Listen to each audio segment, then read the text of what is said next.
Devadula project పట్ల నిర్లక్ష్యంగా నిర్లిప్తతో నిస్సిగ్గుగా మాట్లాడినటువంటి రేవంత్ రెడ్డి బేషరతుగా తెలంగాణ ప్రజలకు వరంగల్ రైతులకి క్షమాపణ చెప్పాలని మరొకసారి మేము డిమాండ్ చేస్తా ఉన్నాం. మిత్రులారా, మరొక మాట ఏంటంటే ఇవాళ గోదావరి బనకచెర్ల లింకు ప్రాజెక్టు వల్ల పూర్వపు వరంగల్ జిల్లా ఎడారిగా మారబోతున్నది.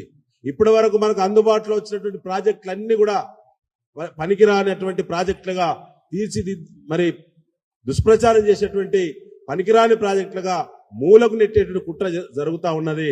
ఇవాళ రేవంత్ రెడ్డికి ఏమాత్రం మరి తెలంగాణ స్వభావం లేనటువంటి వ్యక్తి, తెలంగాణ ఉద్యమంలో అడుగు పెట్టినటువంటి వ్యక్తి, జై తెలంగాణ అనే పదాన్ని ఇప్పటి వరకు నోట ఎత్తినటువంటి వ్యక్తి కాబట్టి తన గురువైనటువంటి చంద్రబాబుకి ఏ స్వభావం ఉన్నదో ఇలా శిష్యుడైనటువంటి రేవంత్ రెడ్డికి అదే స్వభావం ఉన్నది. కాబట్టి తెలంగాణ నీటి హక్కులన్నీ కూడా మళ్ళీ మృగ్యమవుతున్నాయి.